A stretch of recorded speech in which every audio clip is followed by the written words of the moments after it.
அதேபோல மணிக்கா அதேபடி 8ஆம் வகுப்பு படிக்கிறேன். சார் வந்து ஃபர்ஸ்ட் வந்து நம்ம வந்து எப்படி வந்து ஏடிஎம்ல வந்து காசு எடுக்கிறது, பேங்க்ல வந்து காசு எப்படி எடுக்கிறது, அப்புறம் வந்து எப்படி வந்து போடுறது அப்படின்னு வந்து சொல்லியிருந்தாங்க.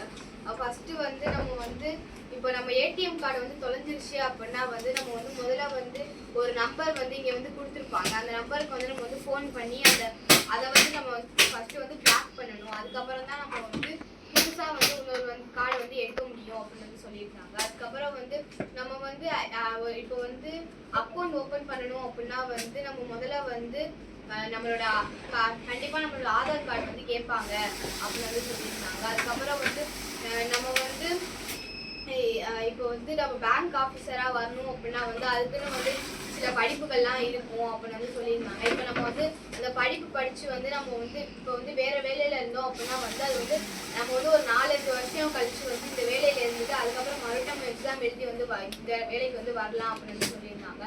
அப்புறம் வந்து நம்ம வந்து பேங்க்கில் வந்து காசு போடுறது வந்து நம்மளோட ஃபஸ்ட்டு வந்து நம்ம வந்து டேட் வந்து போடணும். அதுக்கப்புறம் நம்மளோட பேர், அதுக்கப்புறம் வந்து அக்கௌண்ட் நம்பர், அதுக்கப்புறம் வந்து நம்ம வந்து எவ்வளோ வந்து காசு வந்து போடுறோம் அப்படின்னு வந்து நம்பர்ஸ்லேயும் வந்து அப்புறம் வந்து எழுத்தாலே வந்து எழுதணும் அப்படின்னு வந்து சொல்லியிருந்தாங்க. அதுக்கப்புறம் வந்து பேங்க்ல வந்து காசு எடுக்கிறதுக்கும் வந்து எப்படி போடணும் அப்படின்னு வந்து சொல்லியிருந்தாங்க. அப்புறம் ஏடிஎம்ல வந்து நம்ம வந்து காசு போடுறதுக்கு வந்து நம்ம முதல்ல வந்து நமக்கு வந்து மூணு விதமான லாங்குவேஜ் வந்து கேட்கும். நம்ம வந்து எது வேணாலும் வந்து போட்டுக்கலாம் அப்படின்னு வந்து சொன்னாங்க.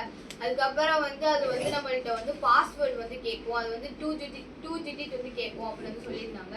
அப்புறம் வந்து இன்னொரு பாஸ்வேர்டு வந்து போடுவாங்க. அது வந்து அதில் வந்து ஒரு குறிப்பிட்ட டயத்துக்கு தான் வந்து அது வந்து இருக்கும் அப்படின்னு வந்து சொல்லியிருந்தாங்க. நம்ம வந்து காசு வந்து எடுக்கிறது, அதுக்கப்புறம் வந்து ஒருத்தவங்க வந்து இப்போ மதுரையில் இருக்காங்க அப்படின்னா வந்து நம்ம வந்து அதை எடுக்கணும் அப்படின்னா வந்து அவங்க வந்து ஒரு நம்பர் சொல்லுவாங்க. அதை நம்ம வந்து போடணும். போட்டால் வந்து நம்ம வந்து இங்கே வந்து எடுத்துடலாம். நம்ம வந்து இந்த கார்டு எல்லாமே வந்து வாங்கலாம் அப்படின்னு வந்து சொல்லியிருந்தாங்க. சார் வந்து சொன்னது வந்து எனக்கு வந்து நல்லா வந்து புரிஞ்சிச்சு. அதுக்கு வந்து சாருக்கு வந்து நன்றி சொல்லிக்கிறேன். நன்றி.